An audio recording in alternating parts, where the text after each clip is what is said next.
ਉਹ ਨਿਹਕਾਮਤਾ, ਉਹ ਨਿਸ਼ਕਾਮਤਾ, ਉਹ ਨਿਰਮਾਣਤਾ, ਉਹ ਨਿਮਾਣਾਪਨ, ਉਹ ਨਿਤਾਣਾਪਨ, ਜਿਸ ਨਿਮਾਣੇ ਤਾਣੇਪਨ ਨੂੰ ਲੈ ਕੇ ਗੁਰੂ ਦੇ ਕੋਲੋਂ ਝੋਲੀ 'ਚ ਕੁਝ ਮੰਗਿਆ ਜਾ ਸਕਦਾ, ਉਹ ਸਾਡੇ 'ਚ ਆ ਹੀ ਨਹੀਂ ਰਿਹਾ। ਅਸੀਂ ਤੇ ਸੋਸ਼ਲ ਮੀਡੀਆ ਦੇ ਰਾਹੀਂ ਵੀ ਉਸ ਗੱਲ ਦਾ ਜਿਹੜਾ ਹੈ ਉਹ ਪ੍ਰਗਟਾਵਾ ਕਰਨਾ ਚਾਹੁੰਦੇ ਹਾਂ।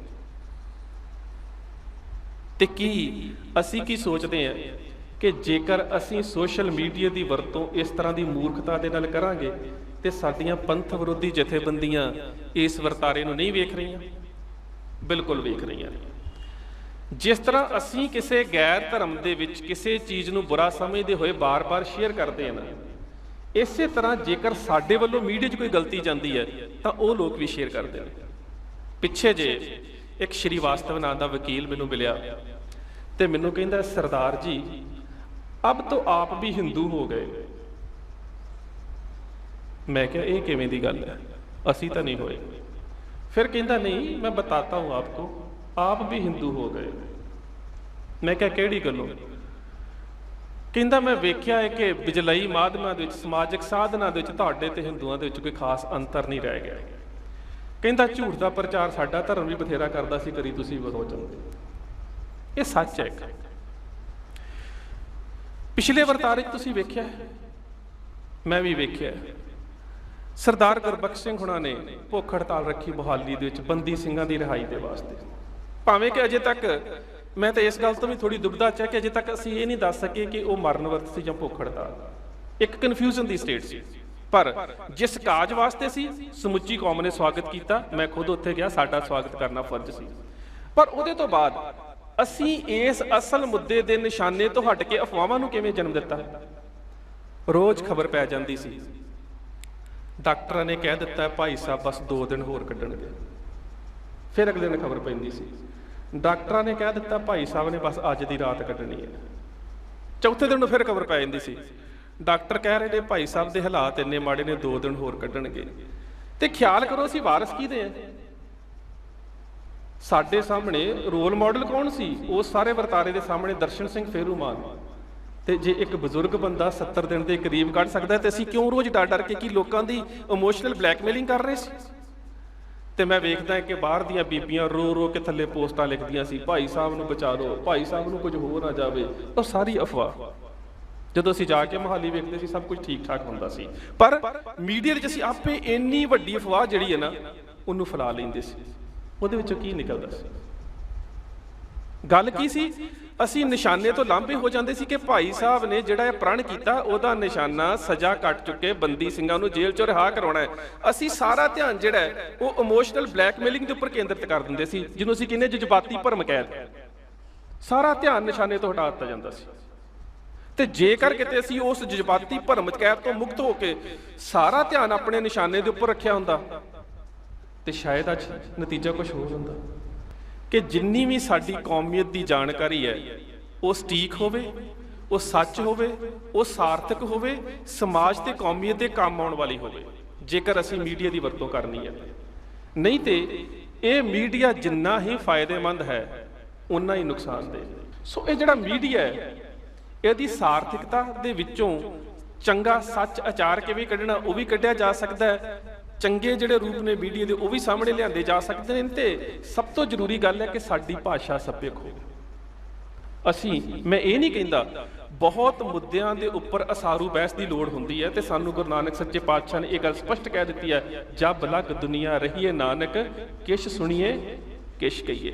विचार चर्चा उच्ची रखो, वह पैरामीटर बहुत उच्चे म्यार वाला रखो, विचार चर्चा करो जरूर। मैं ये नहीं कहता कि मीडिया नूं छड्ड देवो, पर मीडिया की सार्थक वरतों करो, मीडिया की इवें दी वरतों करो कि समाज के कौमीयत के धर्म के मनुखता के काम आ सके, असी आउण वाली पीढ़ी नूं कोई सेध दे सकीए। इस इलैक्ट्रॉनिक मीडिया की वरतों इस तरह करो। आ शायद तुहानूं पता होवे कि जिहड़ी राजनीतिक सत्ता ते राजनीतिक पार्टी हुण हिंदुस्तान की राजनीतिक कुर्सी ते बराजमान हुई है, उन्होंने 2500 तो वध IT के जिहड़े माहर बंदे सी उन्हां दे कोलों अपने सारे प्रचार का काम लिया। क्यों? क्योंकि उन्होंने पता सी कि इलैक्ट्रॉनिक मीडिया की योग वरतों किवें करनी है, असी अजे तक नहीं सीखे। तो माफ़ करना, कई बारी जिवें दियां असी वीडियो अपलोड करते हैं उन्हां दा फायदा घट नुकसान ज़्यादा हुंदा है। ਇੰਨਾ ਜ਼ਰੂਰ ਹੈ ਕਿ ਇੱਕ ਜਾਗਰੂਕਤਾ ਜ਼ਰੂਰ ਆਈ ਹੈ ਕਿ ਜੇਕਰ ਕੋਈ ਪ੍ਰਚਾਰਕ ਹੁਣ ਮਾੜੀ ਮੋਟੀ ਧਰਮ ਵਿਰੋਧੀ ਗੱਲ ਕਰਦਾ ਹੈ ਨਾ, ਤੇ ਸਾਡੇ ਨੌਜਵਾਨ ਝੱਟ ਕਰਕੇ ਆਪਸ 'ਚ ਸਲਾਹ ਮਸ਼ਵਰਾ ਕਰਕੇ ਇਹ ਨਿਰਣਾ ਕਰਨ ਦੇ ਸਮਰੱਥ ਹੋ ਗਏ ਨੇ ਕਿ ਗੱਲ ਗਲਤ ਕੀਤੀ ਜਾ ਰਹੀ ਹੈ। ਨਹੀਂ ਤੇ ਪਿੱਛੇ ਜੇ ਤਾਂ 4 ਸਾਲਾਂ ਦੇ 'ਚ ਇੱਕ ਪ੍ਰਚਾਰਕ ਜੀ ਇਹੀ ਕਹੀ ਜਾਂਦੇ ਸੀ ਕਿ 2012 'ਚ ਦੁਨੀਆ ਖਤਮ ਹੋ ਜਾਣੀ, ਬੜਾ ਰੌਲਾ ਪਾਇਆ ਉਹਨਾਂ ਨੇ। ਪਿੱਛੇ ਜੇ ਸਾਡੇ ਇੱਕ ਹੋਰ ਕੌਮ ਦੇ ਸੁਹਿਰਦ ਵੀਰ ਨੇ ਕਹਿ ਦਿੱਤਾ ਕਿ ਗੁਰੂ ਗੋਬਿੰਦ ਸਿੰਘ ਮਹਾਰਾਜ 2016 'ਚ ਦੁਬਾਰਾ ਆ ਰਹੇ। ਵੀ ਭਲਿਓ, ਜਿਸ ਗੁਰੂ ਸਾਹਿਬਾਨ ਨੇ ਸਾਨੂੰ ਕਹਿ ਦਿੱਤਾ ਸਭ ਸਿੱਖਣ ਕੋ ਹੁਕਮ ਹੈ ਗੁਰੂ ਮਾਨਿਓ, ਉਹ ਆ ਵੀ ਜਾਣ ਤਾਂ ਸਾਡਾ ਗੁਰੂ ਤਾਂ ਗੁਰੂ ਗ੍ਰੰਥ ਹੀ ਰਹੇਗਾ ਨਾ, ਕਿਉਂਕਿ ਗੁਰੂ ਪਾਤਸ਼ਾਹ ਕਹਿ ਚੁੱਕੇ ਨੇ। ਤੇ ਕੀ ਇਸ ਤਰ੍ਹਾਂ ਕਰਕੇ ਜੋਤ ਤੇ ਜੁਗਤ ਦੇ ਸਿਧਾਂਤ ਨੂੰ ਤੋੜਿਆ ਜਾ ਸਕਦਾ? ਪਹਿਲੀ ਗੱਲ ਤਾਂ ਮੇਰੇ ਗੁਰੂ ਦੀ ਭਾਸ਼ਾ, ਮੇਰੇ ਗੁਰੂ ਦੀ ਬੋਲੀ ਕਿਵੇਂ ਦੀ ਹੈ। ਦੁਸ਼ਮਣ ਦੇ ਉੱਪਰ ਵਾਰ ਕਰਨਾ, ਜਿਸ ਸਥਾਨ ਤੇ ਤੁਸੀਂ ਬੈਠੇ ਹੋ, ਮੈਂ ਕਿਹਾ ਸੀ ਨਾ ਕਿ ਸੋਸ਼ਲ ਮੀਡੀਆ ਦੇ ਵਿੱਚ ਸਾਡੀ ਸ਼ਬਦਾਵਲੀ ਸੱਭਿਅਕ ਨਹੀਂ ਰਹਿ ਗਈ। ਅਸੀਂ ਧਰਮ ਦੇ ਮੁੱਦੇ ਦੇ ਉੱਪਰ ਗੱਲਾਂ ਕਰਦੇ ਵੀ ਗਾਲਾਂ ਦੇ ਉੱਪਰ ਆ ਜਾਂਦੇ ਹਾਂ। ਤੇ ਜਿਸ ਗੁਰੂ ਦੇ ਸਥਾਨ ਤੇ ਬੈਠੇ ਹੋ ਨਾ, ਇਸ ਗੁਰੂ ਸਾਹਿਬਾਨ ਦੇ ਨਾਲ ਇੱਕ ਲੇਖਕ ਨੇ ਸਫ਼ਰ ਕੀਤਾ ਸੀ ਈਰਾਨ ਦੇ ਤੇ, ਦਬਸਤਾਨੇ ਮਜ਼ਾਹਬ ਨਾਂ ਦੀ ਕਿਤਾਬ ਦਾ ਕਰਤਾ ਮੁਹੰਮਦ ਅਰਦਸਤਾਨੀ, ਜਿਹਨੂੰ ਪਿਆਰ ਦੇ ਨਾਲ ਸੀ ਮੁਹੰਮਦ ਮੁਹਸਨ ਫਾਨੀ ਆਖਦੇ। ਉਸ ਦੀ ਕਿਤਾਬ ਹੈ ਦਬਸਤਾਨੇ ਮਜ਼ਾਹਬ। ਉਹਦਾ ਅੰਗਰੇਜ਼ੀ ਉਲਥਾ ਕੀਤਾ ਡਾਕਟਰ ਗੰਡਾ ਸਿੰਘ ਹੁਣਾਂ ਨੇ, ਤੇ ਉਸ ਸਮੁੱਚੀ ਛੋਟੇ ਜਿਹੇ ਟਰੈਕਟ ਦਾ ਨਾਮ ਹੈ ਦਾ ਨਾਨਕ ਪੰਥੀ, ਅੰਗਰੇਜ਼ੀ ਦੇ ਵਿੱਚ ਪਟਿਆਲਾ ਯੂਨੀਵਰਸਿਟੀ ਤੋਂ ਮਿਲ ਸਕਦੀ। ਹੁਣ ਉਹ ਮੁਸਲਮਾਨ ਇਤਿਹਾਸਕਾਰ ਜੰਗ ਵੇਖਦਾ ਇੱਥੋਂ ਦੀ, ਜੰਗ ਵੇਖਦਾ ਪਲਾਹੀ ਦੀ, ਜੰਗ ਵੇਖਦਾ ਕਰਤਾਰਪੁਰ ਦੀ। ਇੱਕ ਗੱਲ ਕਹਿੰਦਾ ਮੈਂ ਹੈਰਾਨ ਰਹਿ ਗਿਆ ਕਿ ਗੁਰੂ ਦੇ ਵਿੱਚ ਇੰਨਾ ਬਲ ਹੈ ਕਿ ਜੇਕਰ ਉਹ ਆਪਣੇ ਸਿੱਕੇ ਦੇ ਵਿੱਚ ਹੱਥ ਨੂੰ ਰੱਖ ਕੇ ਇਸ ਤਰ੍ਹਾਂ ਮਸਲ ਦੇਵੇ ਨਾ, ਤੇ ਸਿੱਕੇ ਦੀ ਮੋਹਰ ਘਸਾ ਦਿੰਦਾ ਹੈ। ਬਾਹੂਬਲ 'ਚ ਇੰਨਾ ਸੂਰਮਾ ਹੈ। ਕਹਿੰਦਾ ਇੰਨਾ ਬਲ ਹੈ ਕਿ ਉਹਦੇ ਵਾਸਤੇ 5 ਘੋੜੇ ਮੈਦਾਨੇ ਜੰਗ ਦੇ ਵਿੱਚ ਸਿੱਖ ਬਾਹਰ ਵੱਖਰੇ ਰੱਖਦੇ ਨੇ, ਰਾਖਵੇਂ ਸਪੇਅਰ ਰੱਖਦੇ ਨੇ ਕਿ ਘੋੜਾ ਥੱਕ ਜਾਂਦਾ, ਥੋੜਾ ਚਿਰ ਹੀ ਉਹਦੇ ਥੱਲੇ ਘੋੜਾ ਕੱਢਦਾ। ਇੰਨਾ ਜਵਾਨ ਹੈ ਗੁਰੂ। ਕਹਿੰਦਾ ਮੈਂ ਹੈਰਾਨ ਆ ਕਿ ਜਦੋਂ ਉਹ ਦੁਸ਼ਮਣ ਤੇ ਵਾਰ ਕਰਦਾ ਹੈ ਤਾਂ ਦੁਸ਼ਮਣ ਨੂੰ ਤਾਂ ਚੀਰਨਾ ਹੁੰਦਾ, ਘੋੜੇ ਦਾ ਤੰਗ ਚੀਰ ਕੇ ਵੀ 2 ਹਿੱਸੇ ਕਰਕੇ ਜ਼ਮੀਨ ਤੇ ਸੁੱਟ ਦਿੰਦਾ। ਪਰ ਕਹਿੰਦਾ ਮੈਂ ਇੱਕ ਗੱਲ ਤੋਂ ਹੈਰਾਨ ਰਹਿ ਗਿਆ ਕਿ ਮੈਂ ਇਸ ਗੁਰੂ ਨੂੰ ਪਹਿਲਾਂ ਵਾਰ ਕਰਦੇ ਨਹੀਂ ਵੇਖਿਆ। ਕਹਿੰਦਾ ਮੈਂ ਹੈਰਾਨ ਇਸ ਗੱਲ ਤੋਂ ਆ, ਇੰਨਾ ਬਲ, ਸੁੰਦਰ ਘੋੜੇ, ਕਿਰਪਾਨ ਦਾ ਧਨੀ, ਤੀਰ ਕਮਾਨ ਦਾ ਮਾਹਰ, ਨੇਜੇ ਦਾ ਜੰਗਜੂ ਸੂਰਮਾ, ਕਹਿੰਦਾ ਪਹਿਲਾਂ ਵਾਰ ਹੀ ਨਹੀਂ ਕਰਦਾ। ਕਹਿੰਦਾ ਮੈਂ ਬੜਾ ਹੈਰਾਨ ਰਿਹਾ ਜਦੋਂ ਕਾਲੇ ਖਾਨ ਉਸਦੇ ਸਾਹਮਣੇ ਆਇਆ ਤੇ ਕਹਿੰਦਾ ਗੁਰੂ ਮੁਸਕਰਾ ਕੇ ਕਹਿ ਰਿਹਾ ਕਾਲੇ ਖਾਨ ਵਾਰ ਕਰ। ਕਾਲੇ ਖਾਨ ਨੇ ਵਾਰ ਕੀਤਾ, ਪਾਤਸ਼ਾਹ ਨੇ ਢਾਲ ਤੇ ਡੱਕ ਲਿਆ। ਇਹ ਯੁੱਧ ਨੀਤੀ ਦਾ ਅਸੂਲ ਹੈ ਕਿ ਦੂਜੀ ਵਾਰੀ ਫਿਰ ਆਪਣੀ ਹੁੰਦੀ ਹੈ। ਤੇ ਕਹਿੰਦਾ ਕਾਲੇ ਖਾਨ ਕੰਬ ਰਿਹਾ ਸੀ ਕਿ ਹੁਣ ਗੁਰੂ ਦਾ ਜਿਹੜਾ ਵਾਰ ਹੈ ਉਹ ਮੇਰੇ 2 ਹਿੱਸੇ ਕਰਕੇ ਰੱਖ ਦੇਗਾ। ਕਹਿੰਦਾ ਮੈਂ ਵੇਖਿਆ ਗੁਰੂ ਫਿਰ ਮੁਸਕਰਾ ਰਿਹਾ। ਕਹਿੰਦਾ ਕਾਲੇ ਖਾਨ ਫਿਰ ਕੀ ਹੋਇਆ, ਇੱਕ ਵਾਰ ਖਾਲੀ ਚਲਾ ਗਿਆ, ਇੱਕ ਵਾਰ ਹੋਰ ਕਰ ਲੈ। ਕਾਲੇ ਖਾਨ ਨੇ ਦੂਜਾ ਵਾਰ ਕੀਤਾ, ਉਹ ਵੀ ਡੱਕ ਲਿਆ ਢਾਲ ਦੇ ਉੱਪਰ। ਕਹਿੰਦਾ ਹੁਣ ਕਾਲੇ ਖਾਨ ਪਸੀਨੋ ਪਸੀਨੀ ਹੋ ਗਿਆ ਕਿ ਹੁਣ ਤਾਂ ਮੈਨੂੰ ਤੀਜਾ ਮੌਕਾ ਨਹੀਂ ਮਿਲੇਗਾ। ਕਹਿੰਦਾ ਉਹ ਮੇਰਾ ਦਾਤਾ ਤਾਂ ਫਿਰ ਮੁਸਕਰਾ ਕੇ ਕਹਿ ਰਿਹਾ ਕਾਲੇ ਖਾਨ ਇੱਕ ਵਾਰ ਹੋਰ ਕਰ ਲੈ। ਜਦੋਂ ਤੀਜਾ ਵਾਰ ਵੀ ਕੀਤਾ, ਖਾਲੀ ਗਿਆ।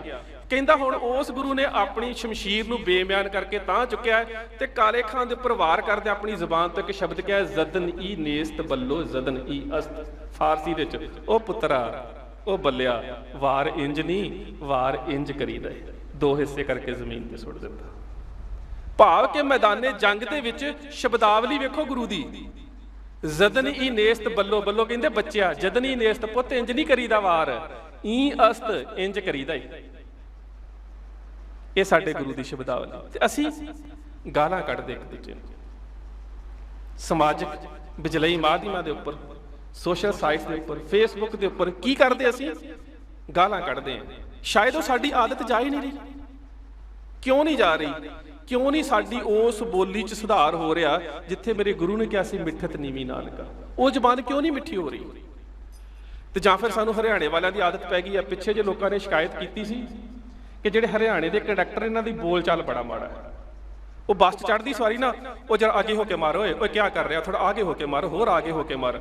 ਉਹਨਾਂ ਦੇ ਡਿਪਾਰਟਮੈਂਟ ਨੇ ਸਾਰੇ ਕੰਡਕਟਰ ਇਕੱਠੇ ਕੀਤੇ, ਕਹਿੰਦੇ ਗੱਲ ਸੁਣੋ, ਤੁਹਾਡੀ ਬੋਲ ਬਾਣੀ ਬੜੀ ਮਾੜੀ ਆ, ਹਰ ਸਵਾਰੀ ਨਾਲ ਨਾ ਪਲੀਜ਼ ਕਹਿ ਕੇ ਗੱਲ ਕਰਿਆ ਕਰੋ। ਉਹਨਾਂ ਨੇ ਪਲੀਜ਼ ਕਹਿਣਾ ਤੇ ਸ਼ੁਰੂ ਕਰ ਲਿਆ, ਬੋਲੀ ਅਜੇ ਵੀ ਉਹ ਮੈਂ ਤੈਨੂੰ ਪਲੀਜ਼ ਕਹਿ ਕੇ ਕਹਿ ਰਿਹਾ ਹੂੰ, ਅੱਗੇ ਹੋ ਕੇ ਮਾਰ ਥੋੜਾ। ਗੱਲ ਅਜੇ ਵੀ ਉਹੀ ਰਹਿ ਗਈ। ਕਾਰਨ ਕੀ? ਅਸੀਂ ਇਹਨਾਂ ਮਾਧਿਅਮਾਂ ਦੀ ਵਰਤੋਂ ਸਿੱਖ ਲਈ ਹੈ ਪਰ ਅਸੀਂ ਉੱਚ ਮਿਆਰੀ ਵਿਸ਼ਲੇਸ਼ਣ ਕਿਵੇਂ ਕਰਨਾ ਹੈ, ਅਸੀਂ ਇਹ ਨਹੀਂ ਸਿੱਖ ਰਹੇ।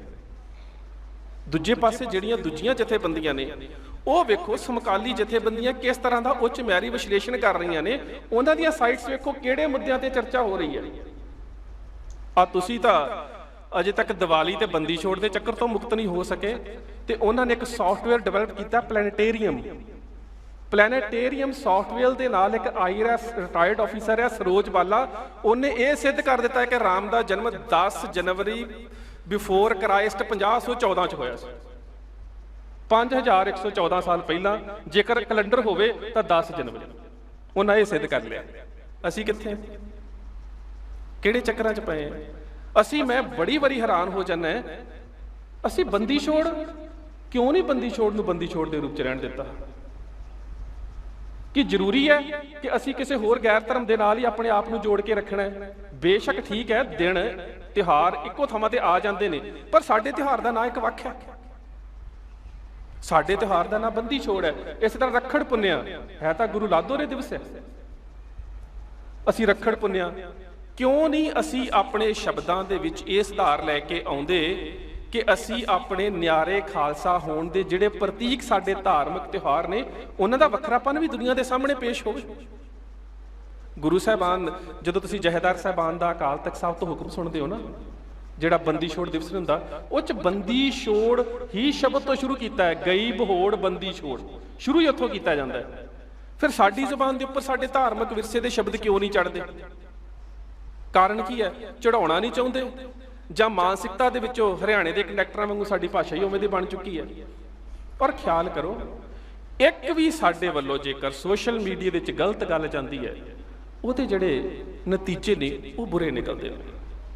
ਪਿੱਛੇ ਜੇ ਮੈਂ ਵੇਖਿਆ, ਸਾਡੇ ਵੀਰਾਂ ਨੇ, ਤੁਸੀਂ ਵੇਖੀ ਹੋਗੀ, ਕਿਸੇ ਦੀ ਕਬਰ ਢਾਉਣ ਦੀ ਫੋਟੋ ਬੜੀ ਸੋਸ਼ਲ ਮੀਡੀਆ ਦੇ ਉੱਪਰ ਕੀਤੀ। ਮੈਂ ਕਬਰ ਪੂਜਾ ਦਾ ਕੋਈ ਹਮਾਇਤੀ ਨਹੀਂ ਹੈ, ਇਸਲਾਮ ਵੀ ਕਬਰ ਪੂਜਾ ਨੂੰ ਨਹੀਂ ਮੰਨਦਾ। ਇਸਲਾਮ ਦੇ ਵਿੱਚ ਕਬਰ ਦੀ ਪੂਜਾ ਗੁਨਾਹ ਹੈ, ਬਿਦਅਤ ਹੈ। ਪਰ ਉਹਦਾ ਸਾਨੂੰ ਲਾਭ ਕੀ ਹੋਇਆ? ਜਦੋਂ ਕੋਈ ਸਾਡੇ ਗੁਰਧਾਮ ਦੀ ਬੇਅਦਬੀ ਕਰੇ, ਹੈਦਰਾਬਾਦ 'ਚ ਹੋਈ, ਸਹਾਰਨਪੁਰ 'ਚ ਹੋਈ, ਸਾਨੂੰ ਗੁੱਸਾ ਲੱਗਦਾ ਹੈ।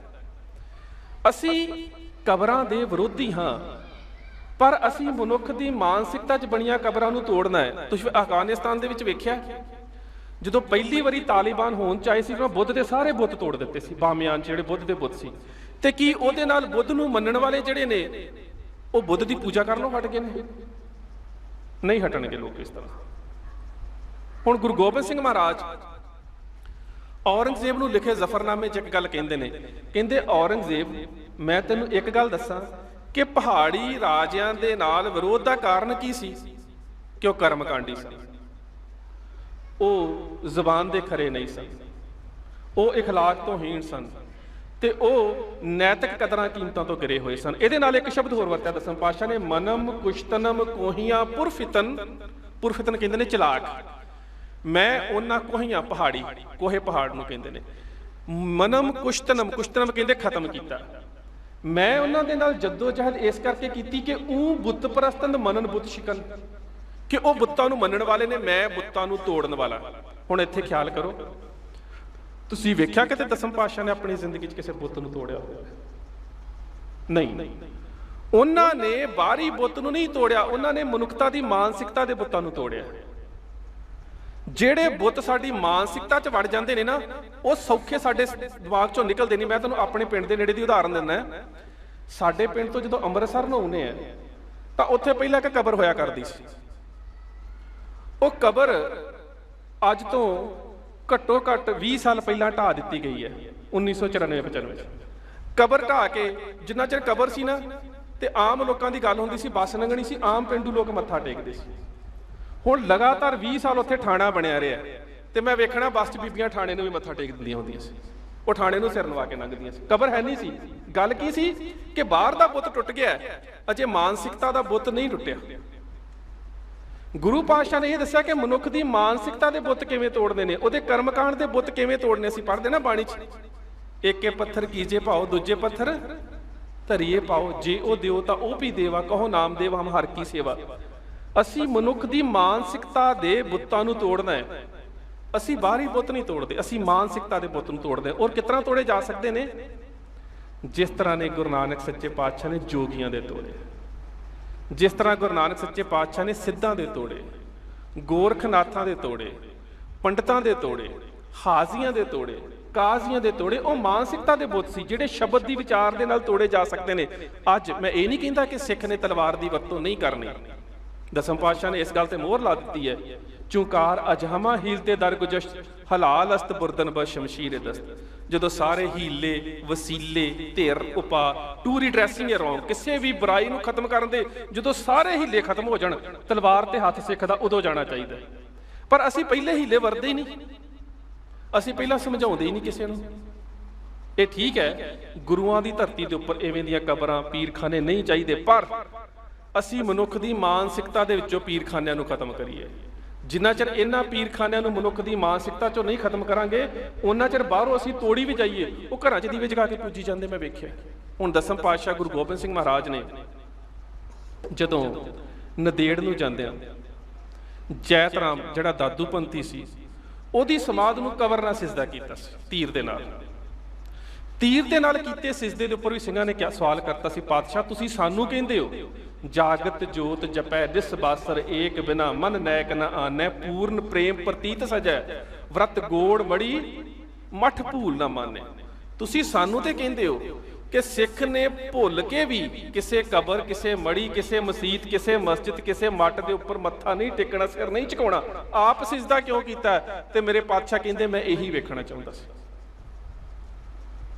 ਮੈਂ ਇਹੀ ਵੇਖਣਾ ਚਾਹੁੰਦਾ ਸੀ ਕਿ ਹੁਣ ਸੱਚਮੁੱਚ ਹੀ ਤੁਸੀਂ ਸ਼ਬਦ ਦੇ ਨਾਲ ਮਨੁੱਖ ਦੀ ਮਾਨਸਿਕਤਾ ਦੇ ਬੁੱਤ ਤੋੜਨ ਦੀ ਸਮਰੱਥਾ ਰੱਖਦੇ ਹੋ। ਨਹੀਂ ਤੇ ਉਸੇ ਵੇਲੇ ਪਾਤਸ਼ਾਹ ਕਹਿੰਦੇ ਵੀ ਸਿੰਘੋ ਤੋੜ ਦਿਓ ਸਮਾਧ ਨੂੰ।